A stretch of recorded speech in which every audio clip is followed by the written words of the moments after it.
9절 말씀입니다.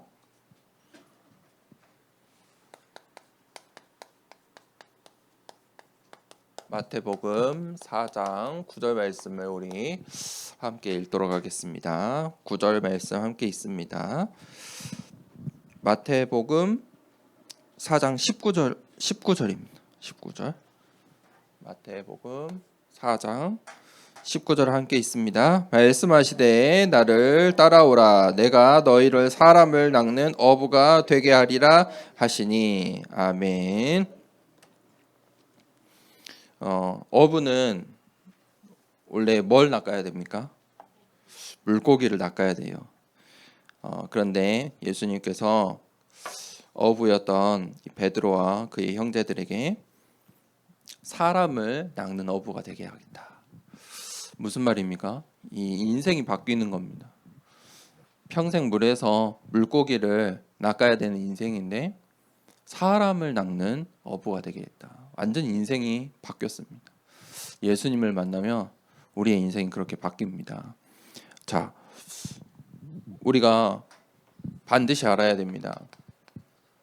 하나님 떠난 상태의 모든 사람에게는 개인에게 재앙이 임합니다. 하나님 떠나는 이후에 떠난 모든 사람들에게 창세기 3장 이후의 모든 사람에게는 이 12가지 재앙이 올 수밖에 없습니다. 하나님 떠나면서 우리에게 온 가장 큰 문제가 무엇입니까? 죄, 하나님 떠난 저주, 그의 결과인 죽음입니다. 이것은 이 죄의 문제, 저주, 죽음은 사람이 해결할 수가 없습니다.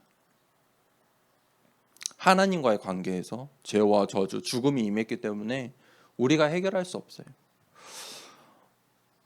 이 죄와 저주와 죽음 아래에서 12가지 재앙이 올 수밖에 없어요. 그래서 이 개인의 재앙을 해결할 방법이 무엇입니까? 예수님을 만나야 돼. 예수 그리스도를 만나야 돼. 그걸 보고 복음화라고 해요. 개인의 복음화가 되어야 이 죄와 저주와 죽음의 문제를 끝낼 수가 있어요. 그뿐만 아니라 가정에 재앙이 임해요. 어떤 문제가 오냐면 육신의 문제가 와요. 끊임없이 이 땅에 살면서 이 육신의 문제에 올 수밖에 없어요. 또 인간의 육신의 방법들로는 해결할 수 없는 영적인 문제도 와요. 우리 가정에 와요. 내 가정에 영적인 문제, 육신의 문제들이 끊임없이 오게 되어 있어요. 하나님 떠난 그 상태에 있는 가정에게는 문제가 올 수밖에 없어요. 그래서 개인의 복음화도 중요하지만 우리 가정의 복음화도 중요해요. 그래서 성경은 가정 복음화를 이야기해요. 내가 믿어서 끝나는 것이 아니에요. 빛은 감출 수가 없어요. 등불 위에 있는 빛을 감출 수가 없어요. 빛을 발하기 시작하면 가정 복음화는 되어지는 거예요. 시간표예요. 가정 복음화. 자, 세 번째. 거기서 끝나지 않아요. 내가 살고 있는 이 시대에 세 개의 재앙이 있어요.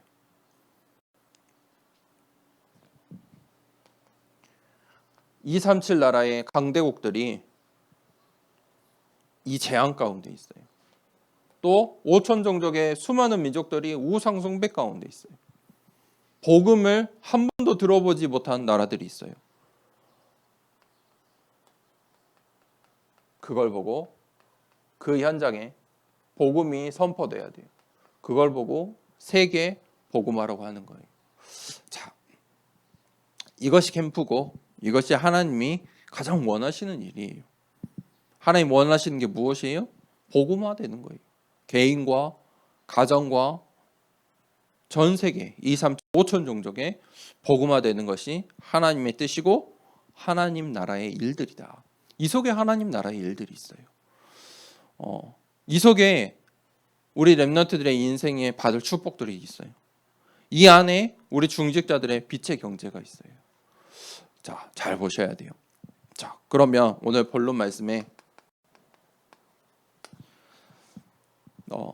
어부는 물고기를 낚아야 되는데 예수님을 만난 이 베드로와 이 형제들이 이제 예수님의 제자가 되면서 사람을 낚는 어부가 됐어요. 예수님께서 이렇게 마태복음에 비유로 말씀하셨어요.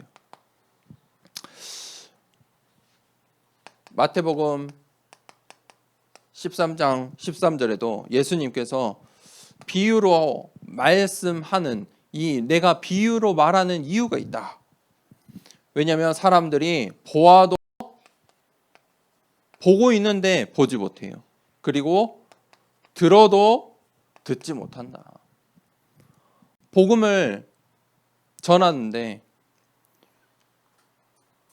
저 사람에게 복음이 필요한데, 심지어 교회 안에 있는데 평생 교회를 다녔는데 예배를 드리면서도 보아도 보지 못하고 들어도 듣지 못하는 사람들이 있어요. 왜 그렇습니까?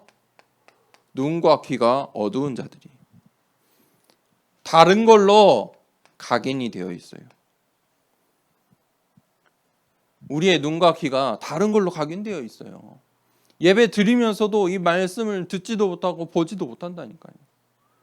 말씀은 듣는 것도 중요하지만 보는 거예요. 나의 과거와 현재와 미래, 하나님의 말씀이 어떻게 성취되는지 우리가 보는 거예요.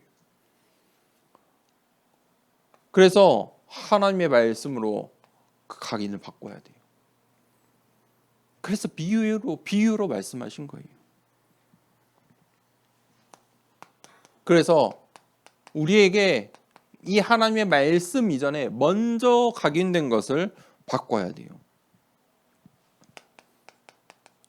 어떻게 바뀌어요? 성령의 역사로만 바뀔 수 있어요.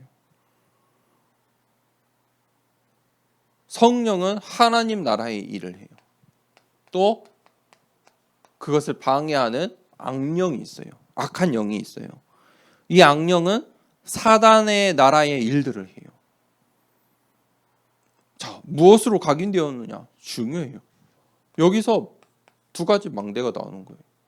하나님의 망대, 사단의 망대. 그 각인을 우리가 바꿔야 됩니다. 그래서 세 번째, 버릴 것이 있어요. 오늘 이 마태복음에 유대인들은 전통을 버리지 못했어요. 이거를 바꾸지 못했어요. 버려야 바꾸거든요. 버리지를 못해요. 내가 일주일 동안 오늘 이 주일날 예배 드리려면 버릴 게 있다니까요. 버려야 예배 드릴 수 있어요. 내가 하루 중에 기도하려면, 하나님 말씀을 들으려면 뭔가 버려야 돼요. 버려야 예배 드릴 수 있고 버려야 기도할 수 있죠. 다 할 수 없어요. 그만큼 예배가 중요하고 내가 기도하고 하나님 말씀을 듣는 것이 중요하다면 버려야 돼요. 유대인은 이 전통을 버려야 돼요. 유대인들이 이 전통을 버리지 못하니까 이 유대인들이 기다렸던 이 구약의 메시아 예수님이 그리스도로 오셨는데 유대인들은 다 아는데 다 준비됐는데 예수님이 오셨는데 그 예수님이 그리스도가 아니라고 하는 거예요. 예수님은 뭐라고 하셨어요? 요한복음 19장 30절에 내가 다 이루었다. 예수님은 다 이루었다 하시는데 자, 버려야 돼요. 버리지 않으면 예수 그리스도를 볼 수가 없어요. 보고도 보지 못해요. 들어도 듣지 못해요. 예수 그리스도의 복음을 몰라요. 왜 복음만 말하느냐? 목사님들이 그런다니까. 그것만 복음인 게 아니다. 예수 그리스도만이 말하는 게 복음이 아니야. 기가 막힌 이 사단의 전략이. 다 아는데 예수 그리스도만 몰라요. 복음만 모르게 해요. 그게 유대인들이에요. 그 유대인들에게 예수님께서 하신 말씀이에요. 버려라는 거예요.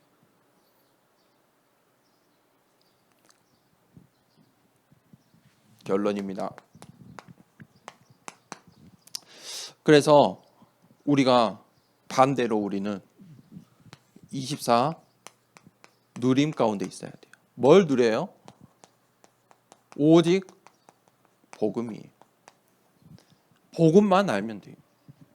복음으로만 답을 내리면 돼요. 무슨 말이냐면 다른 것으로는 구원을 얻을 수 없어요. 다른 답이 없어요. 답이 여러 개 있으면 우리가 그 여러 개를 다 해야 되는데 하나님의 방법은 예수 그리스도예요. 그게 성삼위 하나님의 비밀이잖아요. 그게 하나님의 방법이에요. 그것을 누리세요. 예수 그리스도의 비밀을 누리세요. 24 누리세요. 답으로 내세요. 답으로. 하나님 말씀을 가지고 나의 현장에서 모든 문제와 사건과 위기 속에 답으로 내려보세요. 그러면 그때부터 25 기다림이 되어져요. 무슨 말입니까? 사람들이 보지 못하는. 왜 사람들이 기다리지 못하냐면 눈에 보이는 것 따라가서 그래요. 우리는 눈에 보이지 않는 것을 볼 수 있어요.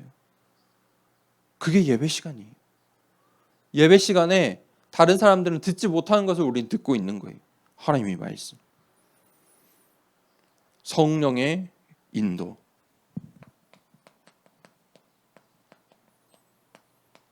진짜 성령의 인도받는 인생의 여정 되길 축복합니다. 성령의 인도가요. 성령의 인도 하면은 그 속에 뭐가 있어요? 그러면 시간표라는 게 있어요. 성령의 인도하면 반드시 같이 생각하셔야 돼요. 하나님의 절대 시간표. 우리는 어떻게 해요? 성령의 인도 받게 해주세요 해놓고 왜 안 되지? 이거는 왜 이럴까? 나의 개인과 가정과 이 세계를 보면서 현장을 보면서 그렇죠? 하나님의 시간표. 전부 다 이유가 있어요. 하나도 헛된 것이 없다. 그게 25의 기다림이에요. 이 성령의 인도 하나님의 시간표를 알면 기다릴 수 있다. 그러면 세 번째, 영원한 도전이 나와요.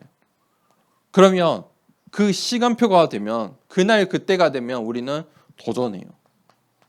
왜냐하면 하나님의 작품이니까. 하나님 나라의 증인이니까. 하나님께서 나를 먼저 그렇게 불러주셨어요. 이 땅에 내 인생이 하나님의 작품이에요. 망대예요. 그거 남기고 가는 거예요. 뭐 남기고 가시겠습니까? 남길 게 없어요. 내가 뭘 얼만큼 남기겠어요.